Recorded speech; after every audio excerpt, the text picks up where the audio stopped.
ॐ वाणीं गणपतिं वन्दे व्यासं व्यासात्मजं तथा श्राद्धिकामाधवौ वन्दे सदानुग्रहतत्परो श्रीमदांससमारम्भां सनकादिकमध्यमम् अस्मदाचार्यपर्यन्तां वन्दे गुरुपरम्पराम्। आदरणीय भक्त सज्जन वृन्द, जय श्री राधे, जय श्री कृष्ण। आउनुहोस् आजको सत्सङ्गलाई हामी शुभारम्भ गरौँ। हामीले पूर्व प्रसङ्गमा मर्यादा पुरुषोत्तम भगवान श्री रामको परम पवित्र चरित्र प्रारम्भ गरेका छौँ। श्रृंगी ऋषि वशिष्ठ बुलावा पुत्र काम शुभ यज्ञ करावा। वशिष्ठजीले पुत्री यज्ञ स्वयं गराउनु भएन, श्रृंगी ऋषिलाई बोलाउनु भयो। श्रृंगी ऋषि विभाण्डकका पुत्र हुनुहुन्छ। विभाण्डकले यस्तो ठाउँमा ल्याएर राख्नुभएको छ जसको दुई कोस वरिपरि गाउँदेखि एउटा घर पनि कसैको छैन। उहाँको प्रतिज्ञा छ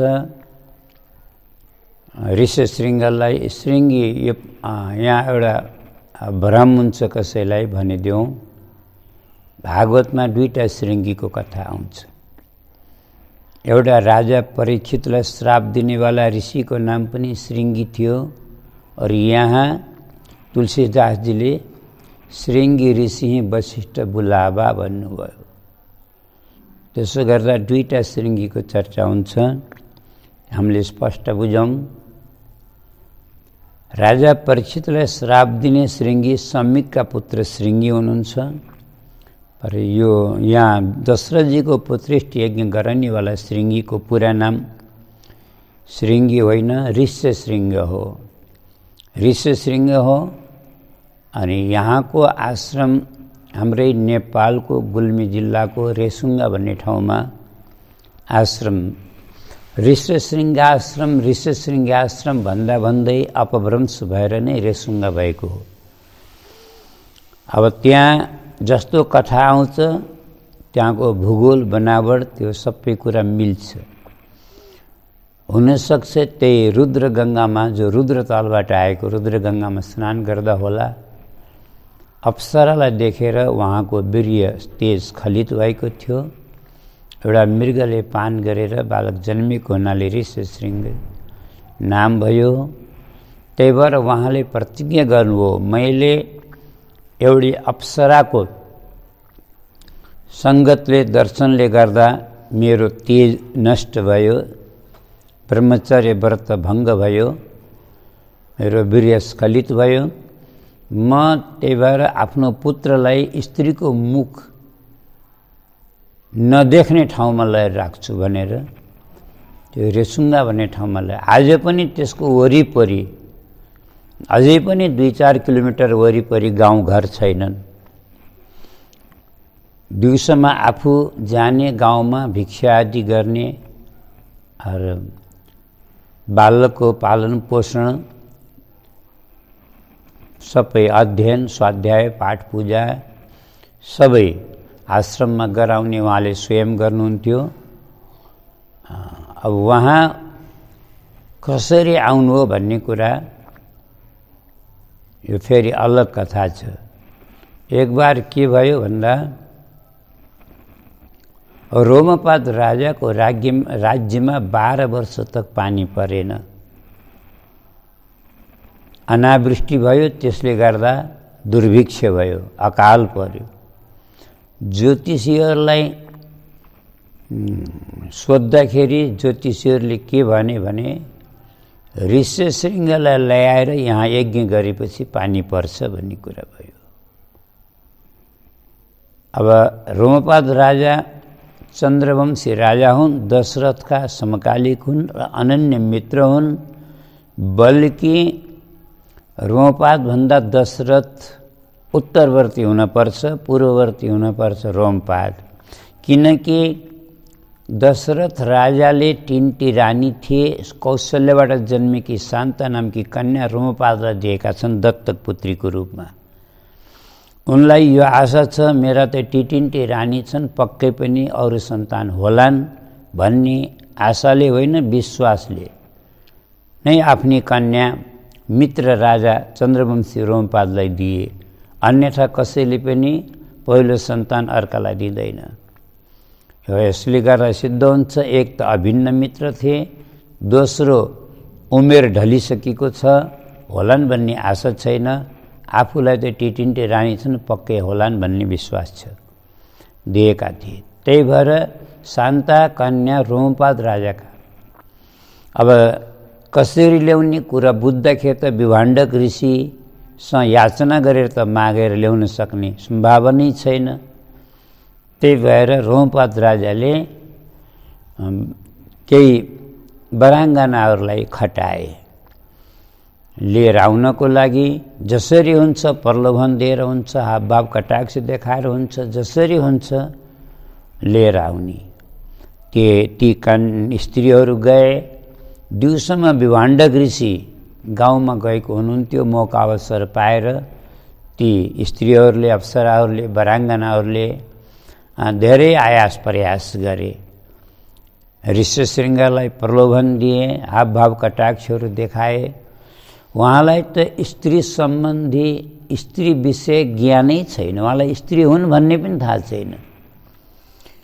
जब केही लागेन, 4 बजेपछि ऋषिको आउने समय भयो, त स्त्रीहरू कतै लुक्न गए, त्यहाँबाट टाढा गए। जब विभाण्डक आउनुभयो त ऋष्यशृङ्गले समाचार दिनुभयो कि पिताजी आज हाम्रो आश्रममा एकदम कहिल्यै नदेखेका, एकदम नौले खालका महात्माहरू आउनुभएको थियो। 4-5 जना। कस्ता कस्ता थिए भनेर स्वरूप वर्णन गर्दा त विभाण्डकले त बुझिहाल्नुभयो। बाबु ती त महात्मा होइनन्, ती त राक्षसी हुन्। तिनीहरूसँग त भोलि आयो भनेदेखि लौरो लाएर लखेट्नु, बोल्दा पनि नबोल्नु है भनेर सिकाउनु भयो। हुन्छ पिताजी भनेर ऋष्यशृङ्गले भन्नुभयो। अब अर्को दिन जसै विभाण्डक जानुभयो, उनले त चियाएर हेरिरहेका थिए। उनीहरू आइपुगे। आएपछि अब त्यहाँ एउटा झन उल्टो भयो। उही केटाकेटीलाई बाबु यो खोपा नहेरे है भनेपछि झन हेरेरै छोड्छन्। त्यस्तै झैँ ती आए भने तिनीहरूसँग नबोल्नु है भन्नुभएको थियो, त झन चासो भयो। पिताजीले किन यसो भन्नुभयो त? ती त राक्षस जस्ता त छैनन्। राक्षसको त क्रूर स्वभाव हुन्छ, विभत्स हुन्छन्, आक्रामक हुन्छन्। तिनीहरू त बडा सौम्य छन्, शान्त छन्, मधुर छन्, सुन्दर छन्, सौन्दर्य लावण्य माधुर्यले भरिपूर्ण छन्। किन त भने झन् चासो लिएर सुन्ने हुँदाखेरि, बुझ्न खोज्दाखेरि त ऋष्यशृङ्ग प्रभावित भइहाल्यो। अब तिनी वराङ्गनाहरूको पनि, राजाले खटाएका नारीहरूको पनि उनको प्रयास सफल भयो। ऋष्यशृङ्गलाई राज्यमा लिएर आउन सफल भए। तर थाहा थियो विभाण्डक रिसाउनु भयो भने श्राप दिएर भस्म गर्न सक्नुहुन्छ, जे पनि हुन सक्छ। त्यही भएर राज्यको सीमामा खटिएका जो सुरक्षाकर्मी द्वारपाल हुन्, तिनीहरूको लागि यस्तो सिकाएर तालिम दिएर राखियो। यहाँ विभाण्डक ऋषि सोध्दै आउनुहुन्छ पक्कै पनि, त उहाँले सोध्नु होला कसको राज्य हो भनेर भनिदिनु। श्री 1008 महामुनि विभाण्डक ऋषिका पुत्र ऋष्यशृङ्गको यो राज्य हो। किनकि यस देशका राजा रोमपादले आफ्नी कन्या शान्ता उहाँलाई कन्यादान दिएर राज्य पनि उहाँलाई उपहार दाइजो स्वरूप प्रदान गरे भनेर भनिदिनु भनेर यस्तो तालिम दिएर सिकाएर द्वारपालहरू बसेका थिए, सुरक्षाकर्मीहरू बसेका थिए। हुन पनि त्यस्तै भयो। जसै विभाण्डक एकदम अघिल्लो दिनको कुरा उहाँलाई याद थियो, एकदम आक्रोशमा रिसाएर जसै आउनुभयो, सीमामा आएर सोध्नुभयो कसको राज्य भनेर सोद्धाखेरि सिकाएअनुसार त्यहाँका सुरक्षाकर्मीहरूले भन्दाखेरि विभाण्डकको क्रोध केही शान्त भयो। भइगयो, जे भयो सो भयो, चल्लो गयो त गयो, राजा भयो भन्ने सोच्नुभयो। और फर्केर पुनः आफ्नो तपस्या गर्न जानुभयो। यतातिर रोमपाद राजाले वास्तवमा त्यस्तै गरे, वचन सत्य पनि गरे। ऋष्यशृङ्गलाई अब राज्य उहाँले लिनु भएन त्यो कुरा अलग हो, तर उनले कन्या पनि दान गरे, कन्यादान गरे, राज्य पनि अर्पण गरे। अब महात्माले राज्य लिएर के गर्नु, लिनुभयो फेरि दिनुभयो त्यो अलग कुरा हो। नभन्दै उहाँले यज्ञ गराएपछि वर्षा भयो, सुभिक्ष भयो, शस्य श्यामला धरती भइन्, यो कुरा प्रख्यात थियो। पुनः तपस्या गर्न उहाँ त पुनः जङ्गलमा जानुभएको थियो। त्यही भएर पनि आज वशिष्ठ ऋषिले ऋष्यशृङ्गलाई बोलाएर यज्ञ गराउनु भयो। त्यसरी यहाँ यो त छन्द मिलाउनलाई तुलसीदासजीले श्रृङ्गी ऋषि वशिष्ठ बुलावा, पुत्र काम शुभ यज्ञ करावा भन्नुहुन्छ। अब यज्ञ भयो। अब त्यो यज्ञमा साक्षात् यज्ञ पुरुष भगवान अग्निकुण्डबाट प्रकट हुनुभयो। अब अग्नि देवता प्रकट हुनुभयो र उहाँले त्यो पायसको पात्र गुरु वशिष्ठका हातमा दिनुभयो। ऋष्यशृङ्गले वशिष्ठका हातमा, वशिष्ठले राजाका हातमा, अनि राजाले त्यो पायस बाँड दिनुभयो। अब यहाँ कथा भेद छ। अब रामायण पनि शतकोटी अपारा भन्छन्, रामायणै अनन्त छन् त कथा पनि अनन्त हुने भए। और कथा पुराणअनुसारको कथामा भेद आउँछ, अलग अलग वर्णन हुन्छ। यसमा पनि शङ्का गर्नु पर्दैन, आश्चर्य मान्नु पर्दैन। कल्पभेद हरिचरित सुहाए भन्नुहुन्छ गोस्वामीजी। कल्पभेदले गर्दा कथामा पनि भेद हुन्छ। अब कहीँ कहीँ कथा आउँछ राजाले तिनटी रानीलाई बराबर बाँड दिएका थिए और सुमित्राका हातबाट चिलले पायस पात्र छिनेर लिएर गयो, आकाशमा उडायो। और कहीँ यस्तो कथा आउँछ सुमित्रा त्यो बेलामा थिएनन्, कहीँ गएकी थिइन्, दुईटी रानीलाई बाँड दिएका थिए, तर त्यो पायस पाउनुभन्दा ग्रहण गर्नुभन्दा पूर्व सुमित्रा आइपुगिन् र दुईटी रानीले बराबर दिए। अब जसो भने पनि कुरो यही हो। अब चिलले लिएर गयो, कहाँ गयो भन्नुहोला। चिलले आकाश मार्गमा लिएर गयो। जाँदा जाँदा जाँदा जाँदा दक्षिण भारतमा पम्पा सरोवरको पासमा त्यहाँ अञ्जनी गुफा छ। त्यो तुङ्गभद्रा नदीलाई पार गरेर जानुपर्छ। त्यो अञ्जनी गुफामा अञ्जनी माता बसेर यसरी ध्यान मुद्रामा तपस्या गरेकी थिइन्। त्यहाँ अर्को चिलले झम्टन आयो। त्यो चिलका मुखबाट त्यो पायसको पात्र खसो त सिधै गएर अञ्जनी माताको अञ्जलीमा गएर त्यो पात्र खस्यो। अब यसलाई काकताली भन्ने हो कि यो भगवानको इच्छा भन्ने हो, भगवानकै सङ्कल्प हो जस्तो लाग्छ, किनकि काकतालीले यस्तो हुन असम्भव छ। खेर छोडमिने कुराहरू। अञ्जनी माताले माथि हेरिन्, चिल त कहाँ बसिरहन्थ्यो, माथि केही देखिनन्। उनले अचम्म परिन्। गरम गरम पायस छ। उनले त हो नहो मेरो तपस्याले प्रसन्न भएर प्रभुले मलाई आज प्रसादी दिनुभयो, खुसी भएर त पायस पाइन्। अञ्जनी माताका गर्भबाट हनुमानजी हुनुभयो। यो पनि एउटा कथा हो। अब यतातिर अब कौशल्या माताले भन्नु, सुमित्रा तिमी चिन्ता नगर, म आफ्नो आधा भाग तिमीलाई दिन्छु। अब कौशल्या माताले आधा भाग दिएपछि कैकेयी माताले पनि आधा भाग दिनुभयो।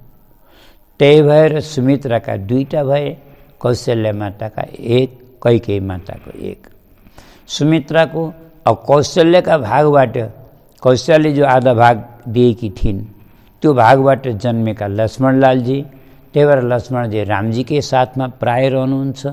अब कैकेयी माताले दिएको भागबाट जन्मेका भरतलालजी, जो भरतजी, त्यही भएर शत्रुघ्नजी, त्यही भएर भरतजीका साथमा शत्रुघ्नजीको जोडी।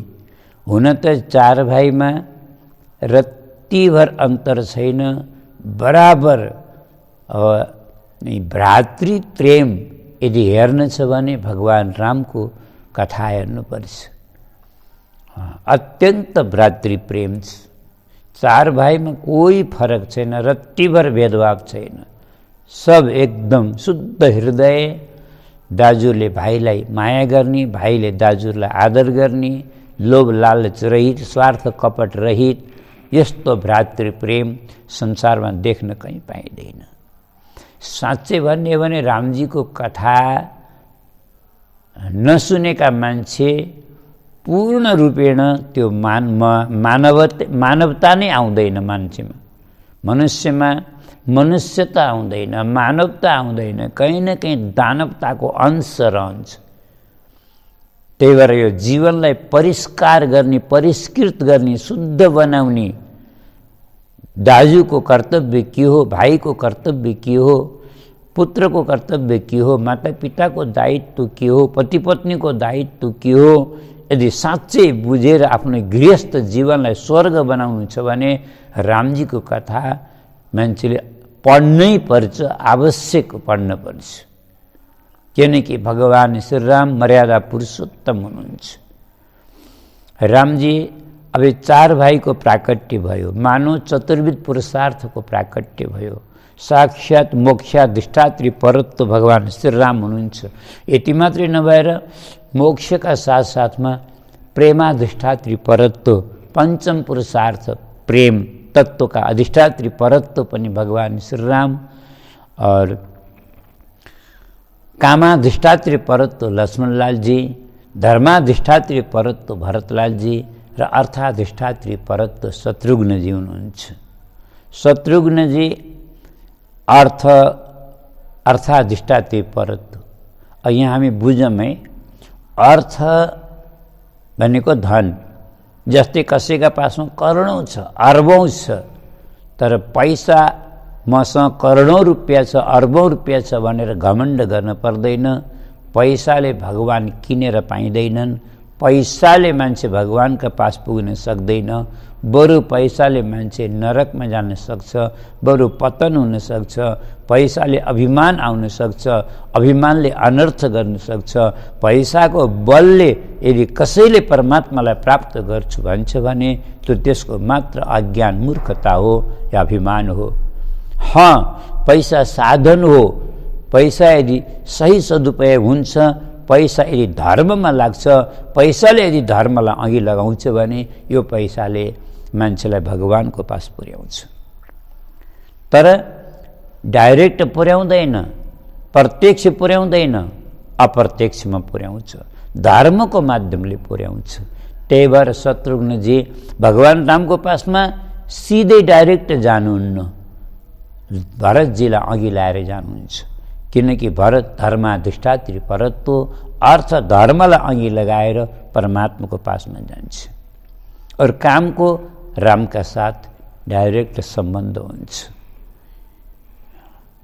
त्यही भएर लक्ष्मणजी कामाधिष्ठात्री परत्व, भरतजी धर्माधिष्ठात्री परत्व, शत्रुघ्नजी अर्थाधिष्ठात्री परत्व। यसरी टिन्टी रानीबाट 4 पुत्रहरू। चैत्र महिना शुक्ल पक्ष नवमी तिथि दिउँसोको 12 बजे अभिजित मुहुर्तमा भगवान श्रीरामले धरतीमा अवतार लिनुभयो, भगवानको प्राकट्य भयो। भगवानले अब यो मर्यादा पुरुषोत्तम भएको हुनाले एउटा कुरा निवेदन गरौँ। जस्तै भागवतमा श्रीकृष्णको बाललीला प्रसिद्ध छ, त्यस्तै रामायणमा रामजीको बाललीला प्रसिद्ध छैन। किन छैन भनौँ, रामजी मर्यादा पुरुषोत्तम भएको हुनाले रामजीको लीला हुँदैन, चरित्र हुन्छ। अब श्रीकृष्ण लीला पुरुषोत्तम भएको हुनाले श्रीकृष्णको बाल लीला मुख्य छ, प्रधान छ।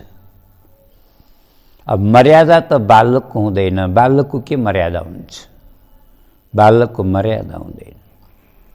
त्यही भएर रामायणको कथा चाहे वाल्मीकि, तुलसीदासजीको अलग कुरा हो, चाहे वाल्मीकिमा हेर्नु, वाल्मीकिले पनि बाल चरित्रलाई ज्यादा प्रधानता दिनु भएन, और चाहे भागवतमा त हेर्ने भने यहाँ कहाँबाट कथा सुरु छ भन्दा विश्वामित्राधुरे एन मारीचाद्यानि साचरः पश्यतो लक्ष्मण शैव हता नैरित पुङ्गवा। यहाँबाट रामायण कथा सुरु छ भागवतको आधारमा भन्ने हो भने। अब तुलसीदासजी परम भक्त हुनुहुन्छ प्रभु श्री रामका। उहाँले भगवान रामको बाल चरित्रलाई विशेष वर्णन गर्नुभएको छ। स्वान्त सुखाय। तुलसीदासजीको भाव अत्यन्तै अद्भुत छ, विलक्षण छ।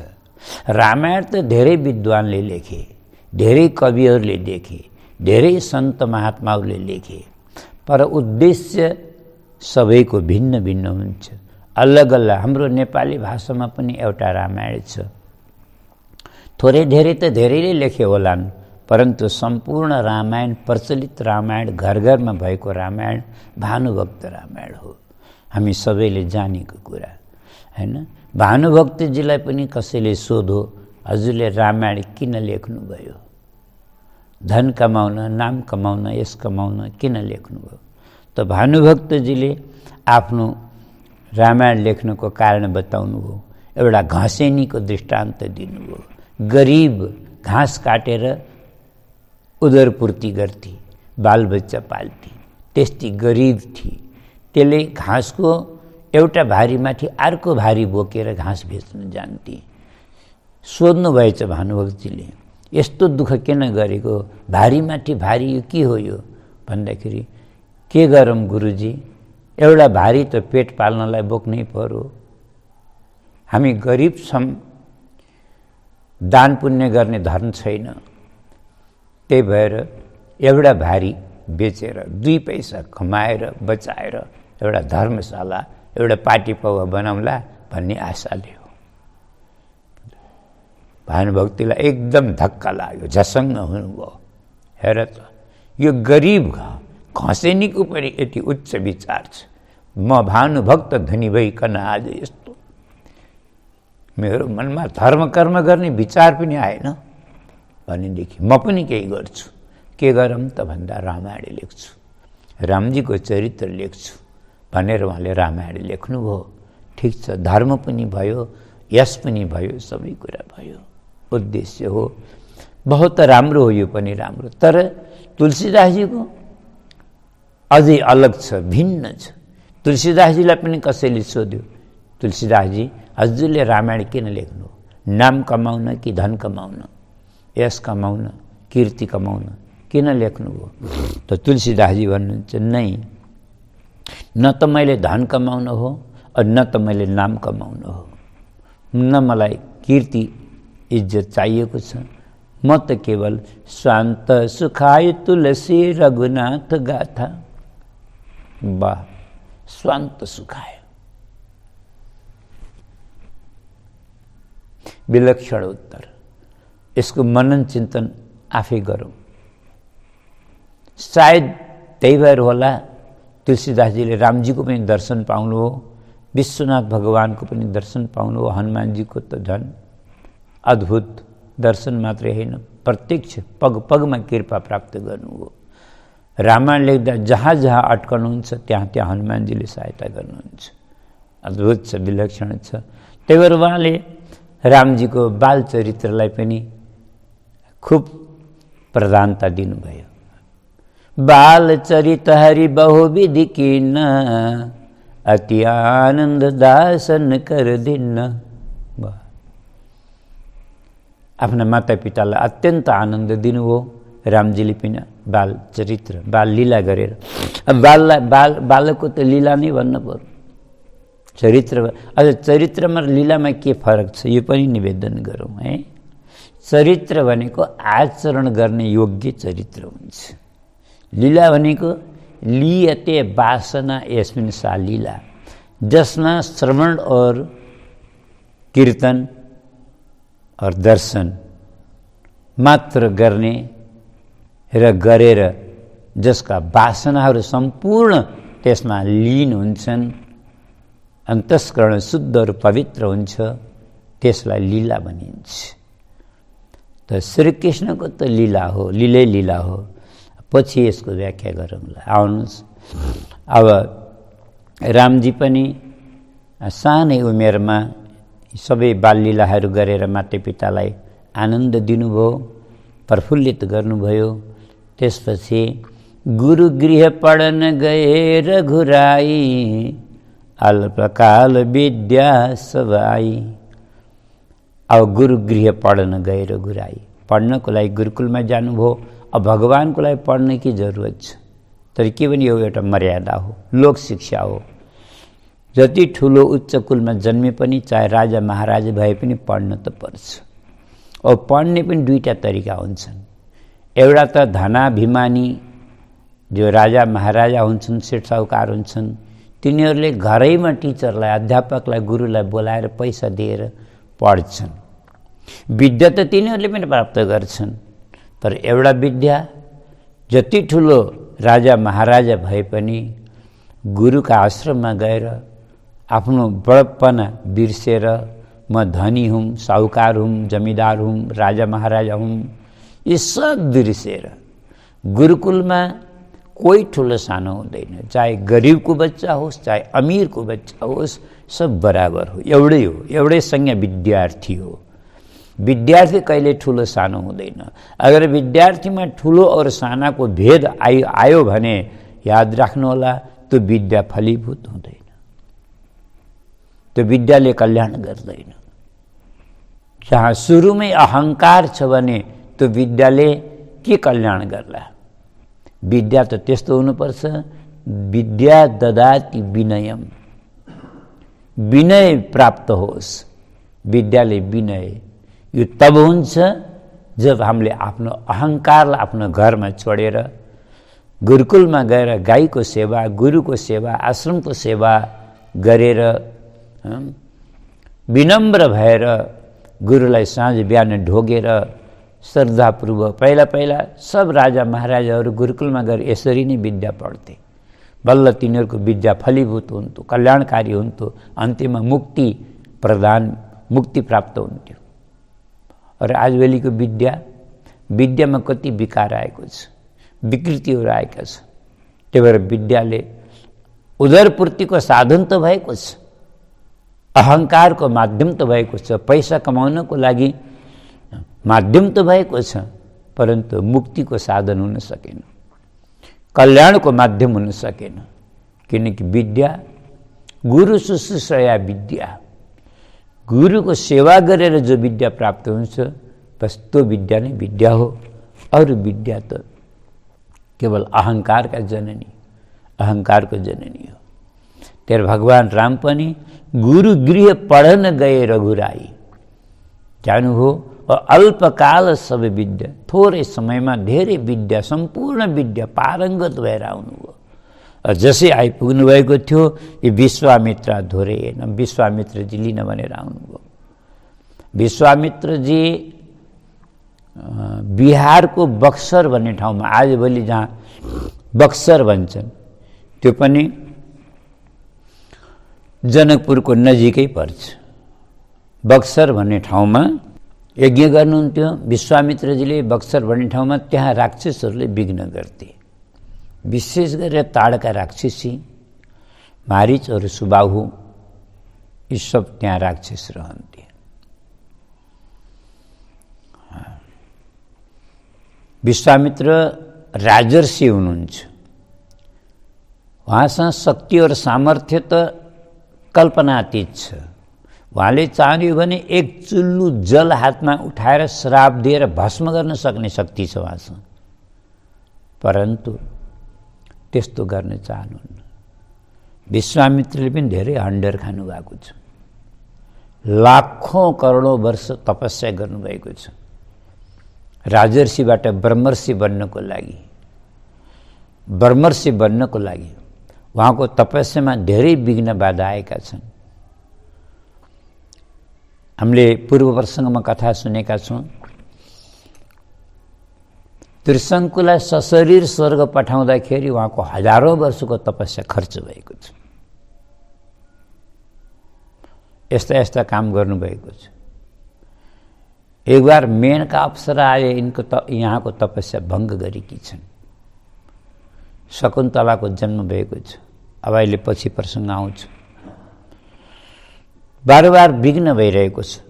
तपस्या बडा मुस्किलले सञ्चित भएको तपोबललाई म यसरी सानातिना राक्षसलाई श्राप दिएर आफ्नो तपस्याको सम्पत्ति मैले नष्ट गर्न चाहन्न। और यज्ञमा दीक्षा लिइसकेपछि त क्रोध गर्न नै हुँदैन। जस्तै हामीले भागवत लगाउँछौँ, देव भागवत नवाह गर्छौँ, सप्ताह गर्छौँ अथवा कुनै पनि यज्ञ एगादि गर्छौँ, त्यो हामी दीक्षा लिन्छौँ हैन, विरत भएर बस्छौँ। त त्यतिखेर कर्ता भएको जजमान भएको व्यक्तिले अगर क्रोध गर्यो भने त्यसले गरेको यज्ञ नष्ट हुन्छ, फल प्राप्त हुँदैन। त्यही भएर उहाँ क्रोध गर्न चाहनुहुन्न, दण्ड दिन चाहनुहुन्न। त्यही भएर आफूले यज्ञको रक्षा गर्न मिल्दैन, यज्ञ पूर्ण हुँदैन। त्यही भएर आज उहाँ अयोध्यामा आउनुभयो। अयोध्यामा आउनुभएको छ यज्ञ रक्षाको लागि, राम लक्ष्मणलाई माग्नको लागि। अब अगाडिको प्रसङ्ग अर्को भाग।